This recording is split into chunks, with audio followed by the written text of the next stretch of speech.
All right, well, thank you very much. It's a great honor to be here. Now, I can tell you up till now, we've had most of the speakers who have been excellent, have been using, I think, what I'll call their NPR voice. I'm more of a sports radio voice, so hopefully that'll help keep people awake a little bit. I was on the local government work group because of being a supervisor with True-Different. I'm also part of CATO, which is the Chester County Association of Township Officials, and they've been doing a lot of work on pipeline issues throughout the county, and that sort of led to being on the state task force. And essentially we came up with 3 recommendations. So if you look at the report, there's some groups that had a lot of recommendations that were very short, some medium-sized. Ours, we came up with 3 that were very long and had a lot of subparts to them. And essentially, the first one, which I'm really not going to talk about, is minimizing impact on local roads. I think that's pretty self-explanatory and really didn't have a lot of controversy. So to keep people entertained, I think I'm going to try and stick to the controversy.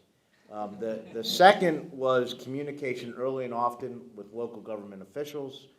That's the pipeline companies coming in and communicating.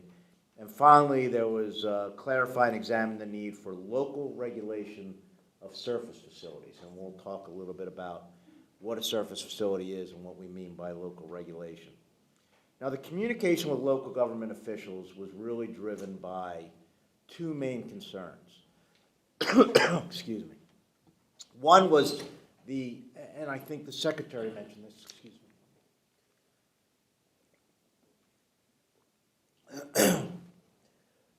Excuse me. Didn't Ted Cruz or Marco Rubio, one of those guys? Do you want to be comparing yourself like that? What's that? Do you want to be comparing Yeah, no. Excuse me. Still getting over a cold. It was really driven by 2 major things. One was being involved in the process early enough where you could have meaningful input. The concern was proposals were perhaps coming in to the municipality at a time when the course of the line, the different safety precautions, other things like that had already been set, and they're coming to the municipality and saying, hey, look, we're already here, we've gotten down this road, we can't really change anything. So the municipality wanted to be involved early. The other issue is, particularly in the more rural areas, you're getting a lot of these land agents going out saying, we're with a public utility, we're with a pipeline that has FERC approval, and I'll talk a little bit about that. We're going to be, potentially contaminating your land. Maybe we want to try and work out a deal with you to buy your land. And all of a sudden, we're getting phone calls at the township saying, we've got these land agents, what's going on? And we have to say, we have no idea. No one's approached us. So there was a desire to understand what was coming into the township before residents started getting knocks at their door and then started calling the township. Other work groups had similar proposals. The county and local government, public participation, this public participation issue seemed to be a pretty big issue. What were the recommendations? There were a number of subparts to the recommendation. One of the ones that seemed to get the most comment from people was this idea that, and this is part of the early and often part, which is municipalities should be able to sit down with DEP while the applicant is in with DEP as part of the technical review for certain DEP permits. There's a lot of, we've talked about there's a lot of regulatory agencies, and they wanted to be in that. Now, I can tell you originally the proposal was, and some people fought for this to the very end, they wanted to be at every meeting. As a former DEP guy, I voiced my belief that that's just not workable. And frankly, there are times I believe, and again, these are my personal views, that the applicant has to be able to have candid sit-downs with the government agencies without third parties looking in. However, I certainly felt that communities should be involved in public meetings with the applicant and the agency early on, and that worked its way into the proposal. The other thing that worked its way into the proposal that also seemed to get a little bit of pushback was this idea of the community or the local governments being involved at every stage of the process. And the question is, what did that mean? Why is that necessary? And the concern was that as you go through the process, proposals change.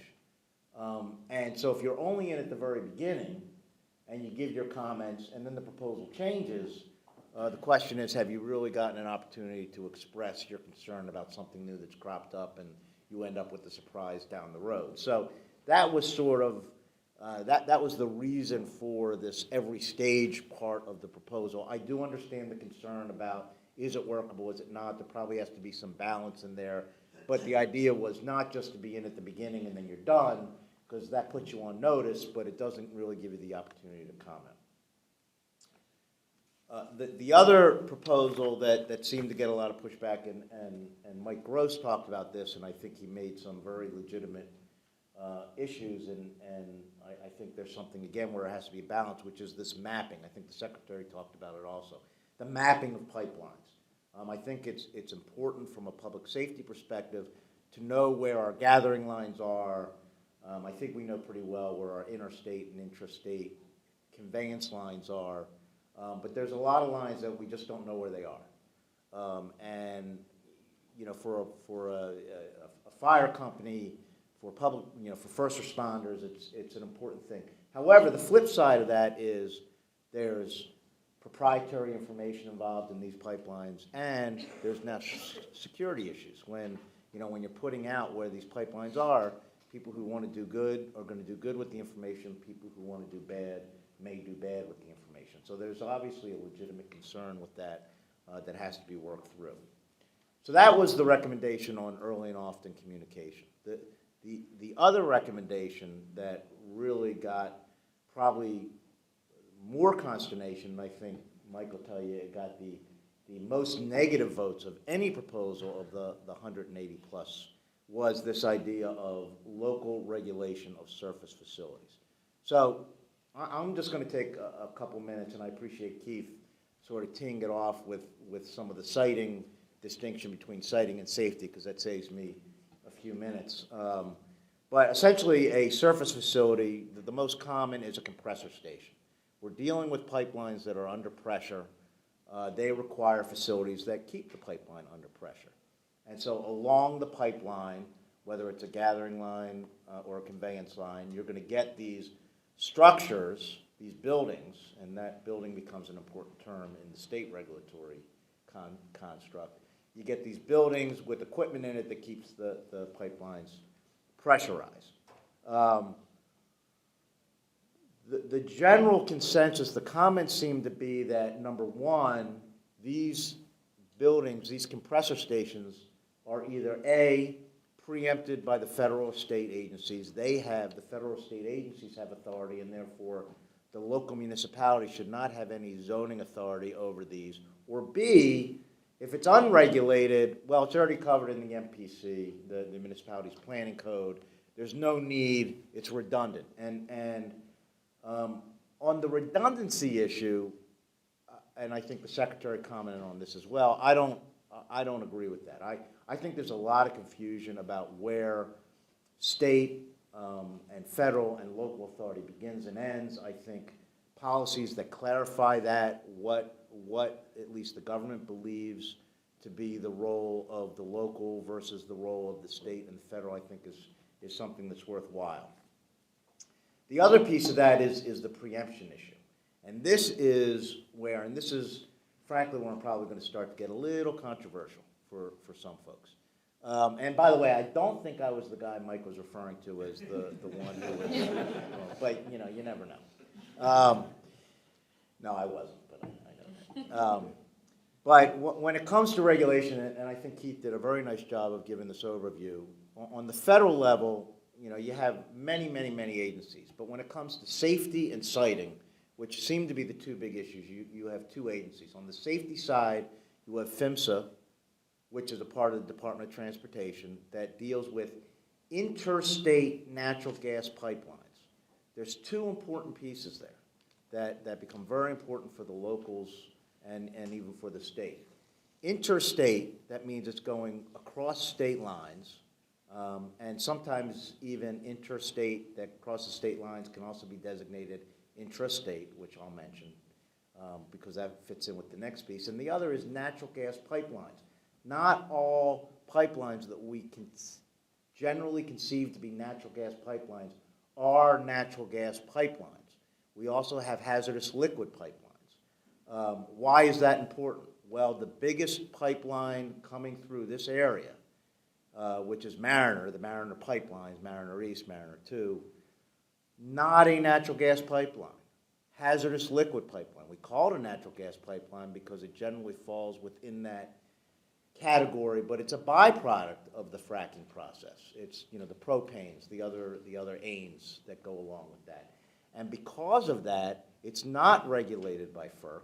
It's not regulated by the federal government on the siting side, okay? Now, there is still safety. PHMSA covers all types of pipelines, so that's good on the safety side. But on the siting side, where the pipeline goes, whose backyard it's in, those kinds of issues, the feds are not covering that. So then let's move to the state.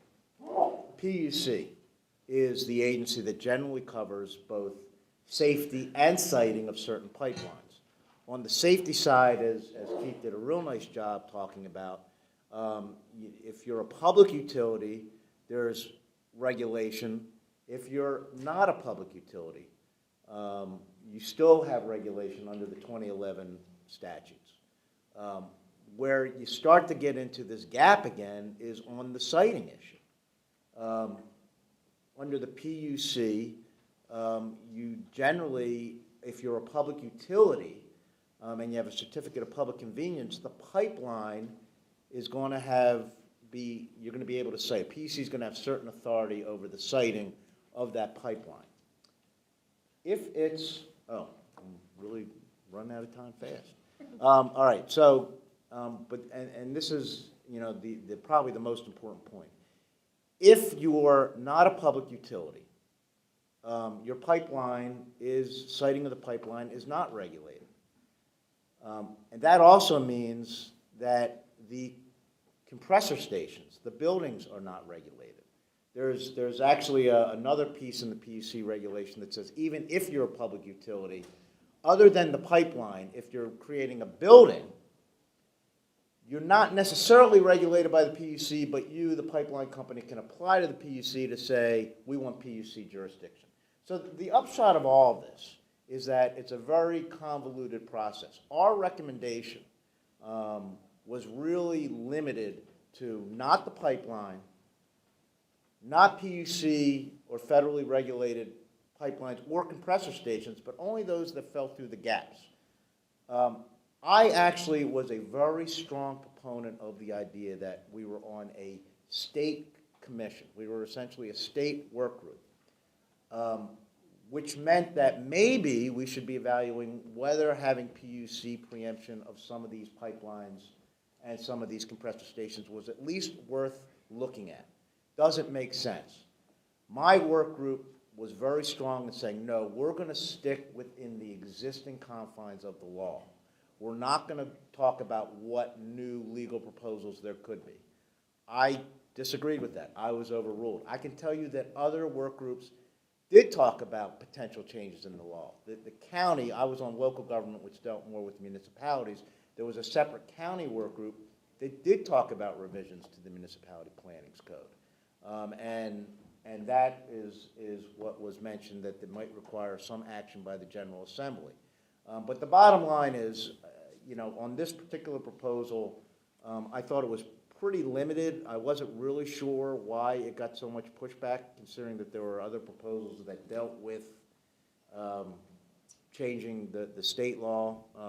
But I think our work group at least tried to recognize that where there was federal preemption and even where there was state preemption, we weren't going to touch it. So hopefully at least discussing that proposal gave us a foil to sort of talk about some of the nuances in the law, because I think a lot of times when we talk about natural gas pipelines, we're excluding the hazardous liquid pipelines, and a lot of times when we talk about safety, we're excluding the siting issues, and it's a very complex issue, and frankly, my belief is that while we have to allow, and I understand when you're dealing with a pipeline going through multiple jurisdictions, you don't want to have to deal with every jurisdiction, but when you're dealing with surface facilities, I think it's a little bit of a different animal, and there are certain times when I believe that the local government should have a say in things that are in their backyard. Thanks, Mark. You wanted to talk about law. Did you want to talk about Robinson Township with your work group? Well, yeah, and again, I don't want to, this is probably, if you want to talk about being the most controversial, right now, a lot of what I've been talking about is what I consider to be the perceived state of the law, which is the PUC can preempt the local governments. In 2013, the Supreme Court issued a plurality decision, which I think is probably one of the biggest environmental decisions in the last 25 years. It was a plurality, so it wasn't a majority, and there was a lot of pieces all over the place. But one of the upshots of the opinion appears to be that, and this had to do with the Act 13, the drilling law, but it can be extrapolated out. And one of the holdings seems to be that the state cannot take away the local government's obligations and authority under the Pennsylvania Constitution, particularly Article 1, Section 27, which is the Environmental Rights Amendment. And under Act 13, essentially, what the state tried to do is say there's big state government and little state government. Big state government is the state, little state government is the municipality. Big state government can preempt little state government on these drilling rules. And the Supreme Court said no, the constitutional amendment gives the municipality certain authority and potentially responsibility to take care of some of these environmental issues at the local level. They can't be preempted. I believe that it's going to be a developing issue, and we're going to be seeing the question come up of whether in the pipeline area the PUC has the right and ability to preempt the local municipalities' regulation of the pipeline. I think it's going to be a very interesting issue. I think like all things under Article 1, Section 27, there's going to have to be some sort of balancing because, again, I think we're all aware of the fact that you can't have a pipeline going through, or it's difficult to have a pipeline going through multiple jurisdictions, having to deal with different rules at each stage. But when you're dealing with other types of constructs, particularly the surface facilities, I think maybe there's a stronger argument. Thank you. All right, thanks for that, Mark. So our second speaker in this panel will be Michelle O'Brien. She is the founding and managing member of the O'Brien Law Group. She primarily represents landowners and in the area of pipelines helps them to negotiate right-of-way agreements across their property. So she will have a landowner perspective, and she also is an instructor at the University of Scranton teaching business law. Thank you. I just want to say I'm absolutely honored to be here.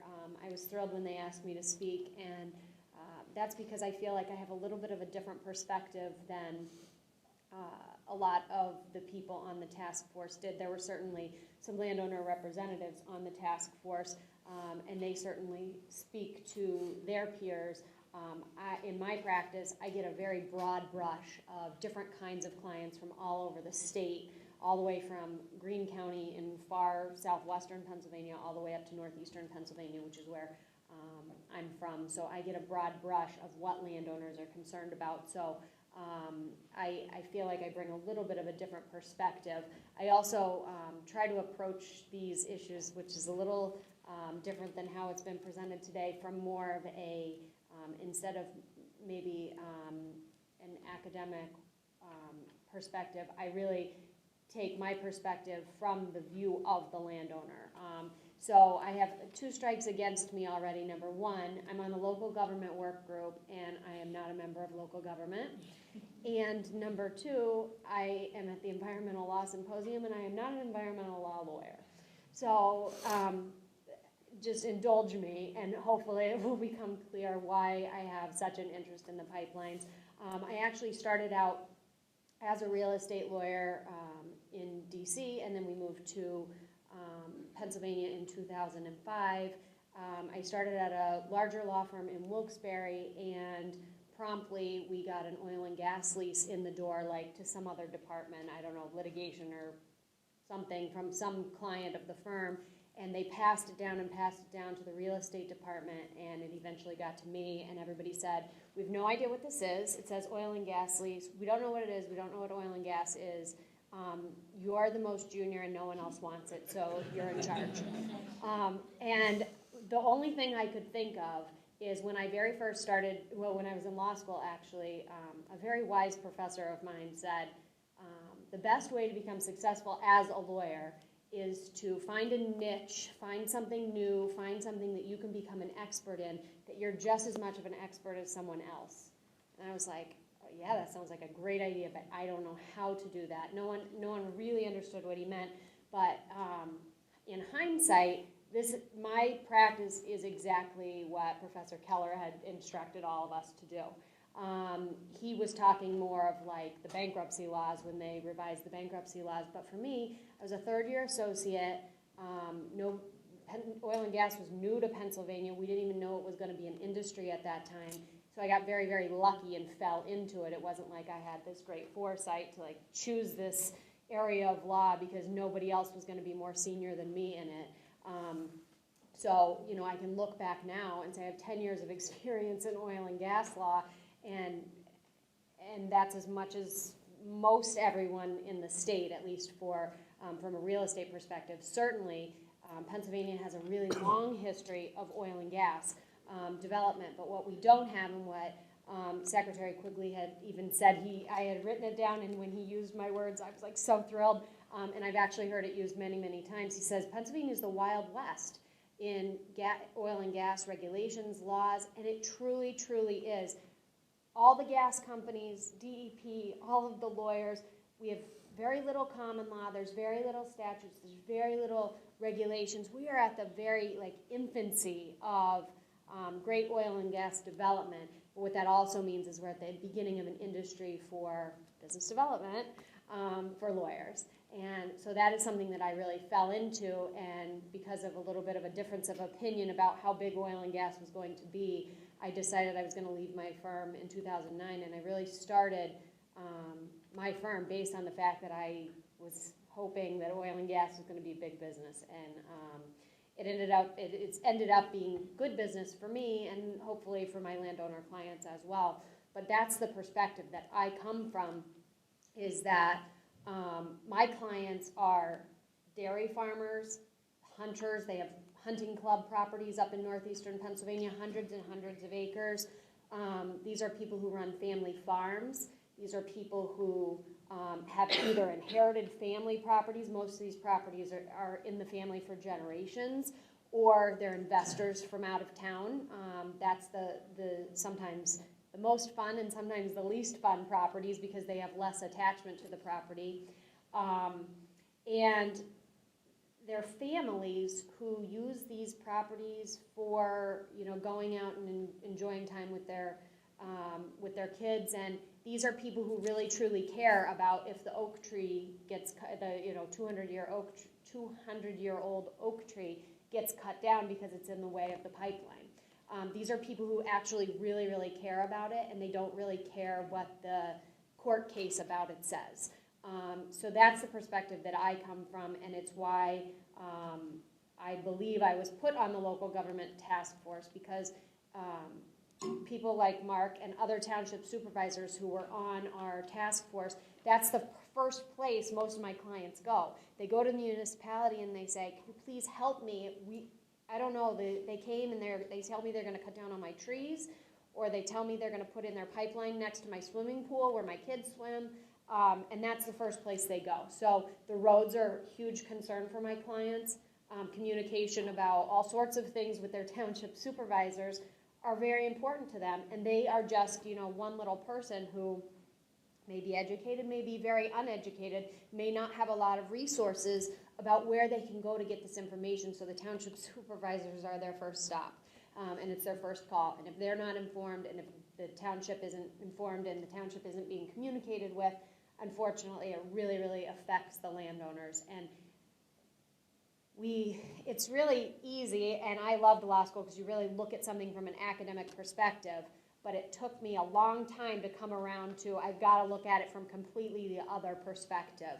And so for me, I think it's really important that DEP not only, and the governor, considers these regulations and these recommendations as coming from where they actually come from, the people that they're going to affect.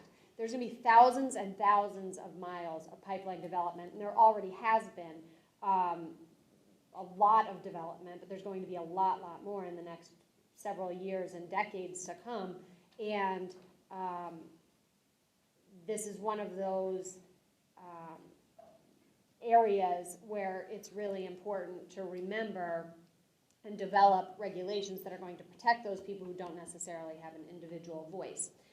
Like I said, so my clients are up in Susquehanna, Pennsylvania. My office is in Lackawanna County, which is Scranton, home of the office. That's how most people will know it. But I do have an office further northeast, which is Susquehanna County, which is almost to New York, the New York border. So that's how you can like picture it in your head. It's almost to New York, which we know New York is challenging the pipeline, is challenging drilling, or fracking for that matter, I guess to be more accurate. And so Pennsylvania has this a little bit of a line where the richest gas is really in an area where you have to draw the line and then not drill above that line. Pipelines are really important to get that gas out of the ground. And what I will tell you is there's so many stories you can't even imagine of people who got their gas money. And I'm not going to take a position on fracking. I have my own opinions about fracking, but that's not what this discussion is about. But they got their gas money and they were able to buy a car or feed their family or pay off their mortgage. I mean, there are real tangible benefits to the industry coming to Pennsylvania. And it's something that sometimes gets lost in the protesters' positions and things like that, which I'm not saying are invalid. I'm just saying that there is a real value to the people who actually live where these gas wells are being put in, and certainly where the majority of the gathering lines are being installed, these rural areas where the gathering lines are being installed. My clients are the ones who are bearing the brunt of all of the pipeline installation and who are also going to hopefully benefit from the regulation that comes from any regulation that addresses gathering lines, but also anything that FERC does or the PUC does or Pennsylvania does with regard to interstate and intrastate gas lines. So we have to always keep in mind that this is not just an academic exercise. It's not just a theoretical issue that the streams are being contaminated or they're ripping up the land, but or they're displacing wildlife. There's also an issue that these are people's actual backyards. These are family farms that have been in their family for generations and generations. So that's something that I think sometimes gets lost when we all talk about big policy issues and things like that. And I think it's something that the task force was really good to recognize in putting some of the specific work groups together. And I'll talk a little bit more about what I think, hopefully what the effect would be of some of these recommendations. The other thing is we're not alone here. Pennsylvania is not the only state that's ever had to deal with pipelines. One of the things I think we don't do well here in Pennsylvania is we like to just say this is the way Pennsylvania is going to do it. One of the things I think would really behoove us, and what I've done, I've gone to other states and talked to landowners in other states about, oh, what would you like to see in your lease, or what would you have liked, your great-great-grandfather who entered the lease to have in his lease. One of the things in Pennsylvania I think we should do is we should go to Oklahoma, we should go to Texas, we should send people down to Louisiana, we should send people places where they've done pipeline, they've had these pipeline discussions for years and years and years, and looking back they can tell you what they did wrong. That's something that I think would be really very, very beneficial instead of kind of thinking we're out here on an island trying to do this all by ourselves. So that's something I a little bit wish we did more of. So what do I think of the regulations was the other last thing that I really wanted to address. Globally, I think it's a good start. I think it's great that we've opened the conversation. I think it's great that DEP and the governor have recognized that it's an issue and that it's something that we should address. I think there's a lot of conflicting positions. Like they said, there's a lot of regulations or recommendations that were offered, and some of them are conflicting. So there are always going to be two positions, and the problem we've had with putting any gas laws on the books for drilling, for fracking, for anything, is no one can come to a consensus about anything, so then hence nothing gets done at all. That's, I think, going to be our biggest problem that we're going to have is having one group eventually. I mean, not everybody's going to be happy at the end of the day, and that's unfortunate, but it is the way every issue is. So the only other thing I guess I'll finish up with, because I guess I'm at the end of my time, is that I really am in support of, and I think most of my clients, not 100% of northeastern Pennsylvania, but they really are in support of responsible gas development. And responsible has so many different varied definitions that I don't really know what that means. But closing down the industry entirely like New York has done is probably not our smartest move here in Pennsylvania. There's a lot to be gained from this industry, and a lot of times the squeaky wheel gets all the press, which is the fracking opponents, and I don't want to offend anybody, but the environmentalists, but like they're the loudest, and they get a lot of the press. And what I think I'm here to say, and what a lot of people don't hear, is that really this industry does have a lot of benefit to the landowners who are bearing the brunt of most of the development. So that's all I really wanted to say, and again, I'm really thrilled to be here.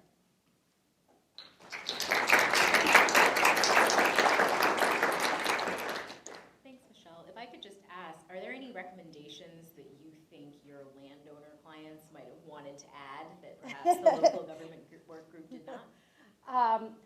I think more than anything, and it would not be a recommendation, I'm sure we could not format this into any sort of recommendation, but what they do feel is they have no leverage, especially with regard to, for gathering lines, I would say they do have leverage. For interstate and intrastate pipelines, especially intrastate where there is this looming eminent domain power, they really feel they have no leverage whatsoever in any sense of the word. They also are very, very upset that the gas industry, the midstream industry, makes billions and billions of dollars, and no matter how much they're being paid for their pipeline easement, it is never, they never feel that it is equivalent to what they deserve. Especially people who have family farms that have been in their families for generations and generations. That land is invaluable to them, and they would rather see no pipeline. But if they were to value what the value of their pipeline easement would be, it would be beyond what anyone could ever pay them. So unfortunately, that is really the catch-22 that my clients are in. They like the drilling because it brings money to the area, and it really benefits their family in a lot of ways sometimes, but it also destroys why they like living there in the first place. Mark, do your constituents in Tredyffrin have similar interests, or are their interests different? You know, I think, Tredyffrin, I'm going to talk about the county at large because there's other parts of the county that would be more directly impacted. The difference, one of the big differences, I think, between drilling and pipelines is that when you have drilling, there's usually some financial benefit for you. When you're dealing with a pipeline, you're really not seeing the financial benefit. You touched on the eminent domain issue, and that's a big issue. If you're a FERC-regulated an interstate natural gas pipeline, FERC gives the pipeline company the ability to condemn property. If you're a PUC certificated utility, the PUC gives the pipeline company the ability to condemn property. And just real briefly, Mariner was not FERC regulated because it wasn't natural gas, it was a hazardous liquid. even though across the state lines, they actually said and I recently said it to me, it reminds me of the old Saturday Night Live routine, it's a dessert topping and a floor wax. It's both interstate and intrastate. So because it was intrastate, they got PUC designation, they have the ability to condemn property.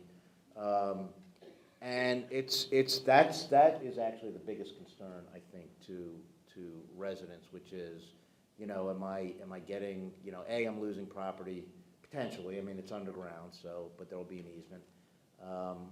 And am I getting, fair compensation for it?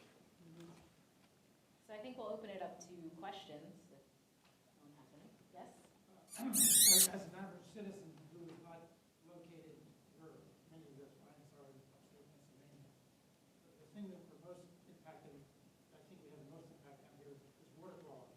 And when one reads about water quality issues, they run the gamut for the spectrum from the industry defending itself and talking about the technology and how they drill the wells and how they're foolproof, to other people talking about methane coming out of their tap water or something coming out of their taps.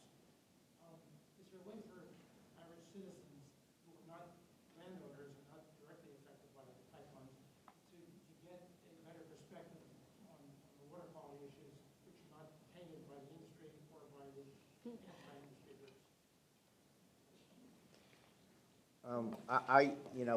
It's a good question. It's difficult. I think that's one of the things the task force is trying to get at. There are resources out there. I think if you go, if you're in this area, the CATO, the Chester County Association of Township Officials, has a website. Their website has a part that deals with pipelines. Actually, I think also the Chester County has a very good website dealing with pipelines. And again, the water contamination issues with pipelines and drilling are somewhat separate. With pipelines, you're dealing with when you do the digging, your erosion sedimentation issues, different things like that. You may potentially also get leaks, but it's more of an erosion sedimentation issue. With the drilling, you're generally dealing more with the fracking itself. And there's a lot of people have a lot of different perspectives on it. I'll give you my perspective, which is, your groundwater in theory is up here, your shale in theory is down here. If, and it's a giant if, it's a well-constructed well casing, in theory, it should protect the water resource. Now, there are other things once the fracking fluid gets to the surface, if it spills out, that's another threat to water resources. But again, maybe you can hear my bent. I believe that there should be good regulation. I'm not an opponent of the process, but it's a legitimate concern, and there are resources out there at both the county and I think DEP and probably even the federal level too. All the studies, I think, that have been done on fracking water contamination they have to be funded by someone. So do they have a bend? Maybe they do. I would describe the hazards of fracking and water contamination exactly as you would. If it's constructed properly, it technically should not have an effect. But there are lots of wells that are not constructed well, or they don't use the right kind of cement, and then there is water contamination. There are definitely issues. Now, we haven't talked about earthquakes, but that's right, and those, I think there has been studies and good proof that it's possible that it does cause earthquakes, but that's a whole story for another seminar. I guess my question really is, are there any honest brokers out there on the national No. I think everyone's going to have their bent. I really do, but I think I'm going to trust me, I'm the government. I think there's a lot of government resources out there that you may be able to look to, but depending on your bent, there's a lot of community groups out there that have put out great resources. There's industry resources, so you might have to read them all and sort of start making some decisions yourself. I mean, it's hard because there's so many different viewpoints out there, and I think, I forget which one of you said it, but yeah, someone's paying for it, and so that has to be taken into account. Charlie? Yeah, I'm just curious, just sort of a big picture process question. So, what's going to happen with this report? The hearing is that there are lots of recommendations, that it was put under very tight deadlines, so it didn't, in a sense, have the benefit of the big picture editor. Some of the recommendations, sounds like, are conflicting. And I'm looking at the mission of it. And it's formally apparently not intended to necessarily guide new regulations. You guys heard that. In fact, there was some constraints not to revisit some big picture stuff. So this is sort of a series of best practices aimed at the industry, having been developed with lots of community input. Not denigrating that at all, but is that sort of the? I guess my question is, what's going to happen to this report? I can tell you, Charlie, that was my initial concern. You're a government guy, I'm a government guy. We've seen a lot of reports come and go, and they end up on the shelf, and they collect dust. I can tell you that and maybe I'm being overly optimistic, I like the way this report was put together. I like the idea that all 187, I think, recommendations are in there.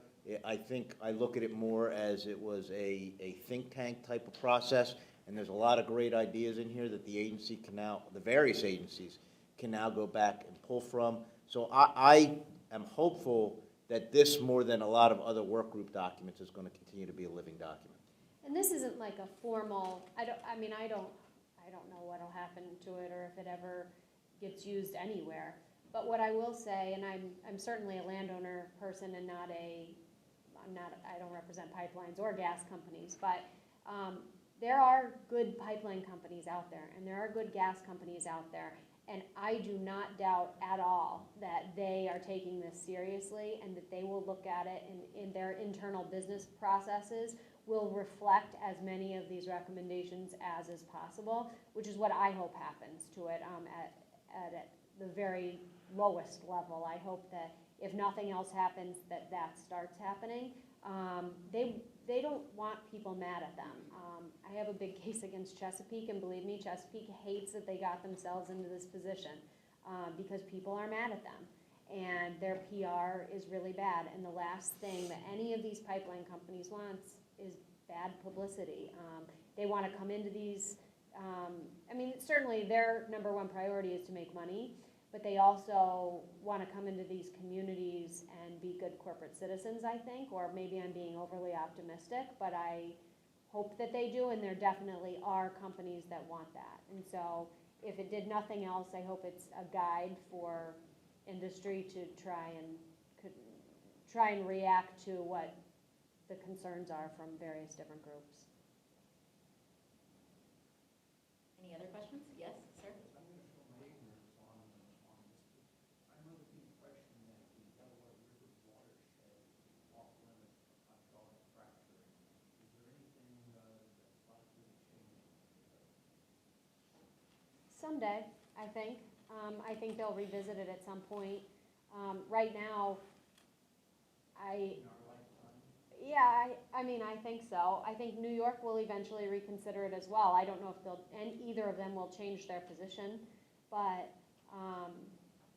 I think right now there's no sense of urgency to do so like there used to be. Right now, gas prices are low and no one's clamoring for new drilling sites.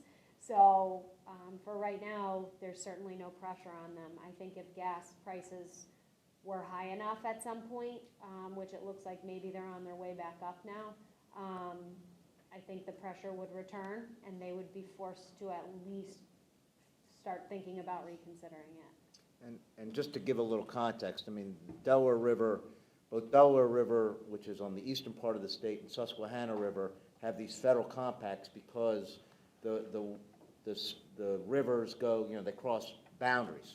And I'm going to qualify by saying this without embarrassing them, that we do have an expert on the Delaware River Basin Commission in the audience if he wants to chime in. But my understanding is, so because of that, there's an addition to the state regulation, there's this federal compact overlay, and my understanding is, at least at this point, the Delaware River Basin Commission has not authorized the fracking within the Delaware River. So I think that's where I understand it stands today. I'd also say that my impression is that it's not imminent, that the DRBC does take seriously the need to try to protect the Delaware River Basin, and considering the way that the federal compacts work and the fact that it sort of comes out of the Constitution, that it even exists, it would take quite a bit, I think, for them to reconsider that to the point that we would just be moving ahead in the Delaware River Basin. Any other questions? I think we're good. So, it's actually to Mike Gross. Listening to the way that Mark Freed describes the local regulation of the surface facilities, I know beforehand when we were talking, you were disagreeing with him. Do you feel more comfortable with the position having him more fully articulated, or do you still disagree? Yeah, I mean, it comes down to the wording and the way the wording of the recommendation was in the report, and that it conflicted. I mean, I think Mark actually described it in a manner that if it had appeared as such in the report, and again, this was part of the compressed time frame issue and really the inability to have a full discussion that, would resolve some of the concerns. Yeah, and in fairness to Mike, we actually modified the proposal. Originally, it did not have I believe it did not have we're not looking to regulate PUC, regulate facilities, and I think because of some of the initial comments we got, we added that in, but I can understand how that may not have resolved all the concerns. And there were, I mean, especially at the end, there was, a last meeting in January with word changes going in and comments in previously been submitted. So it was, more, I think, a victim of time. And I had some concerns with having local regulation of safety issues, which I thought the original draft implied that we'd have thousands of municipalities in Pennsylvania trying to assert safety oversight in a very technical area that requires significant engineering expertise. And that was concerning to me Yeah, as well. and I can tell you, the intent was, and I think it could have probably been clarified better, is it was not to try and regulate technically, how the compressor station operated, but for instance, you have a building potentially in a residential area, we want to be able to put fences around it. We want to be able to make sure kids aren't going to get in, that kind of thing. So I do think that there are things that probably are beyond what the local municipality should be getting into. I think the thought was because we're dealing with a structure in our municipality, certain zoning rules should apply. And which, by the way, I have personally worked for industry on the permitting of compressor stations and going through local planning processes. So there are municipalities already doing this that have it provided for in their zoning codes. And so this kind of goes to the redundancy issue also, that this is already happening in a lot of Pennsylvania municipalities. And again, and not to beat a dead horse, my desire would have been to actually go further than existing law and at least have the work group explore the possibility that maybe there's a better setup. I can tell you that in talking to some state senators, there's a desire on some of them, it might not even be many, to move the jurisdiction out of the PUC, which is sort of not your normal administrative agency body, and put it in the Department of Transportation so that it lines up more squarely with PHMSA and that kind of structure. But again, my work group felt we should, as Charlie said, based on the mission statement, we should stick within the confines of best practices under existing law. All right, so I'm going to wrap it up to keep us on schedule, but thanks so much for taking the time, and we really appreciate the opportunity.